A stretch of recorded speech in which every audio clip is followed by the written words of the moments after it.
Right, so Mr. Rental Miyajima says Season 3 will air in July. Very cool, but screw that. Here's my surface level, half-assed critique. This is the opening sequence for Season 2. What the f*** is this? Someone walks in on me watching this, the f*** am I supposed to say? So basically in episode 1, Kazuya heads over to the theater looking ready to take someone's child, but instead he stalks his rental girlfriend during her comedy routine. Chizuru's performance is so enthralling that Kazuya tells her he's gonna keep renting her so she can pay for acting school, even though it'd probably be better for everyone if he just gave her money and stayed away from her. But in that sense, we can truly appreciate the show's philosophy up until this point. He hasn't changed yet, so why start now? The old guy who knows all of the movies didn't like her, so Chizuru goes home to cry alone. Tell Sugar Daddy what's wrong. That's basically episode 1, and congratulations, you just finished the season. Everything else is either Chizuru wanting to be an actress for her terminal grandmother or just general garbage. And that's the problem I have with this anime. It attempts to take its own plot seriously while simultaneously having the storytelling capability of a Garfield comic. But oh, you cry out in woe, what about the other 3 girls that choose to be around this guy for some reason? They don't matter. They don't matter at all. Before we go any further, let's just stamp out the notion that Kazuya will end up with anyone besides Chizuru, if he ever ends up with anyone at all, which essentially makes the others pointless since the only reason they exist is to create tension between Kazuya and Chizuru. Not to mention that some force of nature caused these two to meet on a rental app, go to the same school, become next door neighbors, and somehow end up in a mutual relationship. At this point, Chizuru is the only real option. Mami's a sociopath, Ruka's gonna end up in a penitentiary, and Sumi would actually make sense. But we still need them here at Rent-A-Girlfriend, and that's because Chizuru's boring as hell. She may be unique, since she's quite literally the only one who's rational and otherwise mentally sane, but that's not very exciting either. Mami has literally no reason to ruin Kazuya's life, but isn't it fun to watch her obsessively tweet about doing it anyway? Isn't it great how Sumi actually got screen time this season? Well, yeah, that's actually a good call. Good job, guys. Ruka's basically underage, but isn't it so heartwarming to see her? Yeah, we're moving on now. All of this going on, and Chizuru just wants to make her last living relative happy while she still can? Fake and boring plot line. Moral of the story, anime plus realistic characters usually isn't the winning formula, which doesn't really work out all that well when this character is the main love interest. But probably the biggest shortcoming of this series is how this guy has any chance with any of these girls in the first place.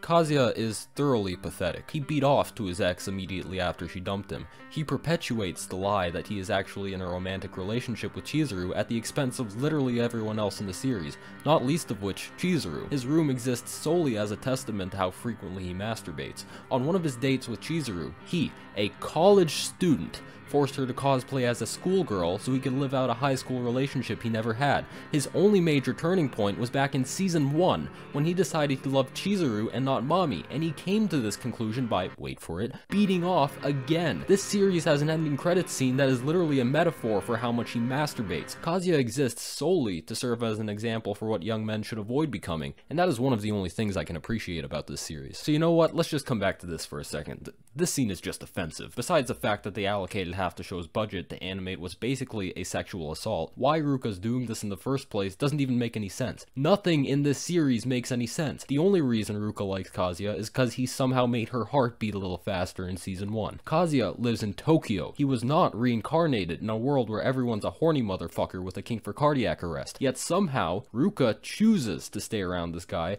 as does every other girl in this goddamn series. Kazuya himself should have filed a restraining order against Ruka at this point. Chizuru should have filed a restraining order against Kazuya. Mami would have minded her own damn business, and Sumi wouldn't want anything to do with these people at all. Do I really have no life? Yeah, and for the life of me, I cannot understand why. So overall, how do I feel about Rent-A-Girlfriend? Well, in my subjective, modest opinion, it is pee-pee poo-poo caca.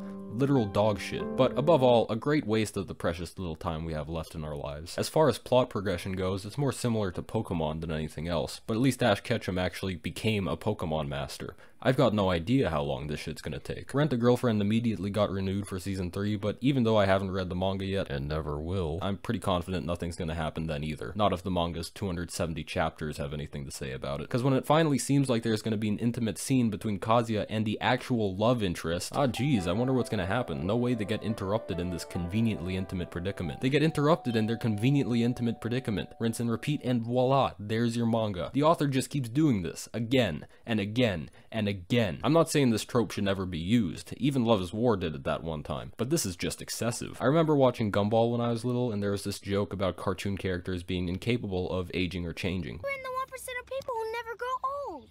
Yeah!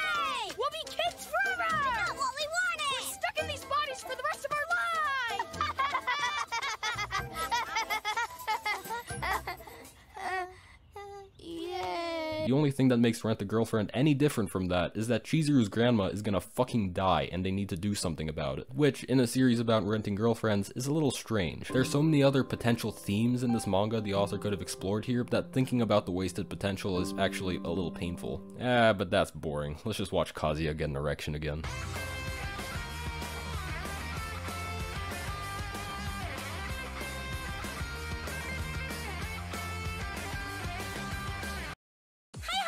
I'm Ruka Sarashina, Kazuya's current girlfriend. Incredible. It's like a fork on a chalkboard.